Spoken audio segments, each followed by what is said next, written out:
السلام علیکم ورحمۃ اللہ وبرکاتہ۔ قرآن پاک موبائل سے بغیر وضو کے پڑھ سکتے ہیں؟ جواب میں لکھا ہے کوئی کمال شیخ مفتاحی، امام و خطیب، مسجد نورانی گوا۔ موبائل میں دیکھ کر قرآن مجید پڑھنا جائز ہے، چونکہ قرآن کریم کو دیکھ کر ہاتھ لگائے بغیر زبانی تلاوت کرنا جائز ہے، اس لیے موبائل فون میں دیکھ کر بے وضو قرآن کریم کی تلاوت کرنا جائز ہوگا۔ اگر اسکرین پر قرآن کریم کھلا ہوا تو بے وضو موبائل کو مختلف اطراف سے چھونا اور پکڑنا بھی جائز ہوگا۔ البتہ اسکرین کو بغیر وضو چھونا جائز نہیں، کیونکہ جس وقت قرآن کریم اسکرین پر کھلا ہوا ہوتا ہے اس وقت اسکرین کو چھونا قرآن کو چھونے کے حکم میں ہوگا۔ فتویٰ اپنی جگہ صحیح ہے کہ قرآن مجید کو کوئی اگر موبائل میں پڑھ رہا ہے تو اس کو بغیر وضو کے ہاتھ لگا سکتا ہے کہ نہیں، اس میں جو انہوں نے تفصیل لکھی ہے بالکل درست ہے، لیکن اس سے ہٹ کر ایک بات یہ بھی ہو سکتی ہے کہ کیا قرآن کریم کو موبائل میں پڑھنا مناسب ہے یا نہیں۔ جائز تو ہے، کیونکہ اسلام میں اعتدال ہے، ہر چیز کو اس کے درجے میں رکھا جاتا ہے۔ تو جہاں تک جواز کی بات ہے، جب تک کسی چیز کی حرمت پر کوئی دلیل نہ ہو اس وقت تک اس کو ناجائز نہیں کہا جائے گا، لیکن اس جواز کے ساتھ میں جو خطرات ہیں، اس جواز کے ساتھ میں جو دیگر چیزیں ہیں ان کا بھی لحاظ کیا جائے گا۔ اس لیے میرا اپنا نظریہ یہ ہے، میں مفتی اشرف علی اعظمی فاضل دارالعلوم دیوبند، اور میرا اپنا نظریہ اس سلسلے میں یہ ہے کہ قرآن پاک کو قرآن پاک میں ہی پڑھنا چاہیے، مصحف میں ہی پڑھنا چاہیے۔ موبائل کسی بھی حال میں کبھی بھی مصحف کا بدل نہیں ہو سکتا ہے، اور موبائل میں قرآن پاک پڑھنے سے وہ برکتیں اور وہ رحمتیں اور وہ فوائد اور منافع ظاہری اور باطنی حاصل نہیں ہو سکتے جو مصحف میں پڑھنے سے حاصل ہوتے ہیں۔ مصحف کو چھونا بھی، اس کو چومنا بھی، اس کو دیکھنا بھی، اس کو سینے سے لگانا بھی، یہ سب باعث ثواب ہے۔ لیکن موبائل کے بارے میں کوئی یہ نہیں کہہ سکتا کہ اس کو چھونا بھی ثواب ہے، اس کو دیکھنا بھی ثواب ہے، اس کو چومنا بھی ثواب ہے، اس کو سینے سے لگانا بھی ثواب ہے۔ قرآن کریم اللہ کے شعائر میں سے ایک اہم شعیرہ، یا اردو میں شعار کہتے ہیں، شعار ہے، اور قرآن خود کہتا ہے وَمَن يُعَظِّمْ شَعَائِرَ اللَّهِ فَإِنَّهَا مِن تَقْوَى الْقُلُوبِ، جو اللہ کی شعائر کی تعظیم کرتا ہے تو یہ تعظیم کرنا دل کے تقوی کی وجہ سے ہے، دلوں کے تقوی کی وجہ سے ہے۔ تو جس کے دل میں تقوی ہوگا، اللہ کا ڈر ہوگا، اللہ کی عظمت ہوگی، وہ اللہ کی طرف منسوب ہر شے کی تعظیم کرے گا۔ اور قرآن کریم صرف اللہ کی طرف منسوب ہی نہیں ہے، بلکہ یہ اللہ کی صفت ہے، اللہ کا کلام ہے، اللہ کی ذات سے نکلا ہے۔ سفیان بن عیینہ سے پوچھا گیا ماذا تقول فی القرآن، انہوں نے کہا القرآن کتاب اللہ و کلامہ خرج منہ ویعود الیہ، قرآن اللہ کی کتاب اور اللہ کا کلام ہے، اللہ سے نکلا ہے، اللہ ہی کی طرف واپس جائے گا۔ تو ایک تو یہ ہو گیا کہ تعظیم کے اعتبار سے اس پہلو سے اگر ہم دیکھیں تو جو تعظیم پڑھنے والے کے دل میں یا عام مسلمانوں کے دلوں میں مصحف میں موجود قرآن کریم کی ہوتی ہے، وہ موبائل کی نہیں ہوتی، اور نہ موبائل میں موجود قرآن کی ہوتی ہے۔ چنانچہ ہم دیکھتے ہیں کہ بہت سے لوگ بائیں ہاتھ سے موبائل میں لے کے قرآن پڑھ رہے ہیں،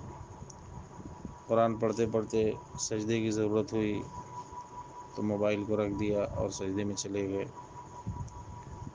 ایک چیز اور بھی یہاں قابل لحاظ ہے کہ ہمیں یہ بتایا گیا کہ اگر کوئی قرآن کریم پڑھ رہا ہو تو اس سے بات نہ کی جائے، کیونکہ وہ اللہ کے ساتھ مشغول مناجات ہے، اللہ سے ہم کلام ہے، اللہ سے کی بات سن رہا ہے، اللہ کا کلام سنا رہا ہے۔ آپ وہاں انتظار کیجئے، جب وہ فارغ ہو جائے تو اس سے آپ گفتگو کیجئے۔ لیکن ایک آدمی موبائل میں قرآن پڑھ رہا ہے، دور کوئی بیٹھا ہوا، دور سے کسی نے اس کو کال کیا، اب اسے تو نہیں پتہ ہے کہ یہ کس عمل میں مشغول ہے، تو موبائل کا جو سسٹم ہے اس کے حساب سے کالنگ غالب آ جائے گی اور اسکرین پر آ جائے گی اور قرآن کریم پیچھے چلا جائے گا، کیونکہ موبائل کی اصل غرض اور موبائل کا اصل مقصد وہ قرآن کریم پڑھنا نہیں ہے، بلکہ اصل مقصد بات کرنا ہے، کمیونیکیشن ہے، رابطہ ہے۔ تو اس چیز کو پہلے نمبر پہ رکھا جاتا ہے، باقی چیزوں کو دوسرے نمبر پہ رکھا جاتا ہے، لہذا اس اعتبار سے بھی ایک طرح سے بے ادبی ہو رہی ہے۔ اور اسی طریقے سے ایک اہم چیز یہ ہے کہ اگر خدا نخواستہ اللہ نہ کرے امت سہولت پسندی کی وجہ سے مصحف سے ہٹ کر موبائل پر آ گئی، تو امت کی ایک بڑی اکثریت، یعنی آپ تناسب میں 90% سے زائد کہہ سکتے ہیں، جنہیں قرآن اچھی طرح یاد نہیں ہے، جنہیں قرآن کی حرکات اور ان کے اوقاف اور ان کے کلمات کا ربط اور نظم، اس کی معرفت اور اس کی سمجھ نہیں ہے، جب وہ سارے لوگ موبائل پر آ جائیں گے تو اللہ جانے کون اسلام دشمن اور قرآن کا مخالف اس موبائل میں کون سا نسخہ تحریف شدہ، تبدیل شدہ، کہیں نقطے کا فرق، کہیں حروف کا فرق، حرکات کا فرق کر کے اس میں ڈال دے اور عام آدمی اس کو اللہ کا کلام سمجھ کے پڑھتا رہے۔ اور اس طریقے سے ایک علاقے میں بھی ہو سکتا ہے، ان ملکوں میں بھی ہو سکتا ہے جہاں علماء نہیں ہیں، عوام میں ہو سکتا ہے، اور ایک باطل کو ایک امید سی ہو جائے گی اس راہ سے لوگوں کو گمراہ کرنے کی، کیونکہ جو مصحف ہوتا ہے اس کی طباعت اور پرنٹنگ سے پہلے بہت سارے مراحل ہوتے ہیں، بہت ساری شرائط ہوتی ہیں، کہیں بھی وہ شائع ہو، حتیٰ کہ ہمارے ہندوستان میں بھی قرآن کریم کا نسخہ شائع ہونے سے پہلے بہت سارے مراحل سے گزرنا پڑتا ہے، اور جس کی وجہ سے اس میں غلطیوں کا ہونا معدوم ہوتا ہے۔ کبھی اگر بسا اوقات کوئی کسی نسخے میں ایک بھی حرف کی غلطی آ گئی تو فوراً وہ کمپنی سارے نسخوں کو واپس لیتی ہے، معافی مانگتی ہے، تصحیح کرتی ہے، لیکن یہ چیزیں، یہ اہتمام ہرگز موبائل کے قرآن میں نہیں ہو سکتا، اور نہ لوگوں کے اندر اتنی سوجھ بوجھ اور صلاحیت ہے کہ وہ قرآن کے صحیح اور غلط میں تمیز کر سکیں اور اصلی اور نقلی کا فرق پہچان سکیں۔ اور اسی طریقے سے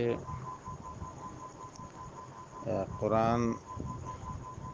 ہم سے ایک صاحب نے کہا کہ موبائل میں قرآن، ہم نے کہا موبائل میں قرآن، اس موبائل، پورے موبائل کا 1,00,000واں حصہ بھی شاید نہ ہو، قرآن اس موبائل کے تابع ہے، اس کا 1,00,000واں جز ہو سکتا ہے، کیونکہ اس میں بہت ساری چیزیں ہیں، تو کیوں نہ سراپا قرآن میں قرآن پڑھا جائے۔ ہاں، اتنا ہے کہ ایک آدمی سفر میں جا رہا ہے، قرآن پڑھتے ہوئے جا رہا ہے، کہیں اسے غلطی لگ گئی، اس نے کھول کے دیکھ لیا اور اس کے اندر